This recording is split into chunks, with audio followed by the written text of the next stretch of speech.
Hello guys, this is FlashCon making a quick video.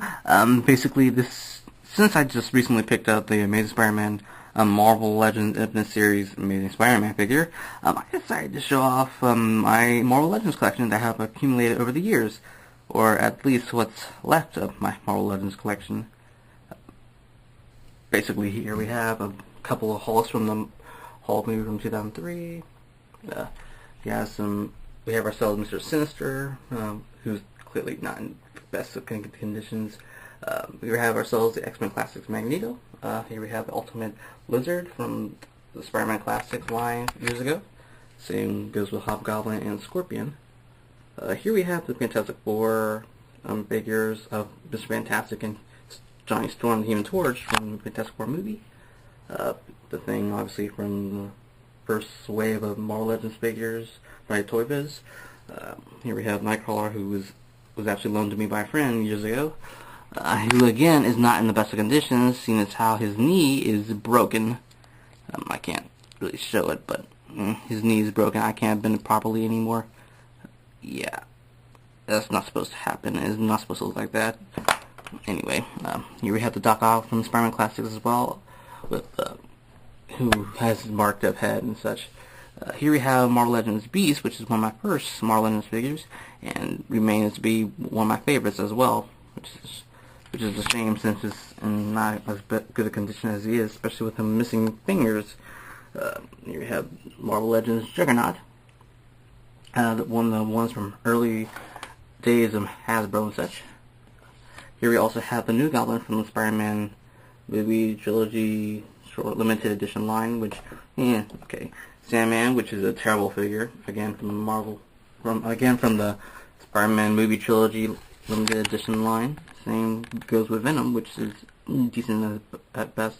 Here you have the reissued movie one's Green Goblin figure that was released in the first Spider-Man movie, but was re-released in the Marvel Legends Spider-Man trilogy set again. And here we have the Ghost Rider, which he came with his vehicle, and let's see if it still works after all these years. Press the button here. Yep, still works. Still impressive. I still like the bike. And here we have a Mark 42 figure from the Iron Man 3 movie line, which is definitely one of the reasons why I started picking Marvel Legends figures up again. Before I forget, here's Spider-Woman who sadly lost her arm. Most of the time when my Marvel Legends figures broke, it was because of something I did. Not in this case. This was a case where right out of the package the arm was fragile, especially since the shoulder joint here was so incredibly stiff that trying to move her arm actually gently broke it. It really is stressing and annoying. Here we have the Marvel Legends Avengers movie Hawkeye figure, which was one of the reasons why I started picking up a couple Marvel Legends here and there again. Then I got the Mark 42, and of course I got the awesome Spider-Man figure here, which might just be my favorite of the bunch.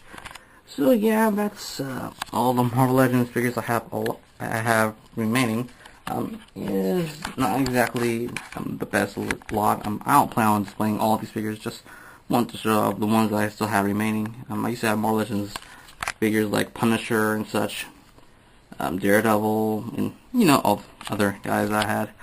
But that's all I have to say. This is Sunshine again, and I just want to recommend one figure here, and that's Spider-Man. He also comes with a pair of two interchangeable hands here, which I also enjoy. So I'm glad that he comes with these hands. I'm glad he has great articulation. He looks great. One interesting thing to note is the leg joints in my Spider-Man figure.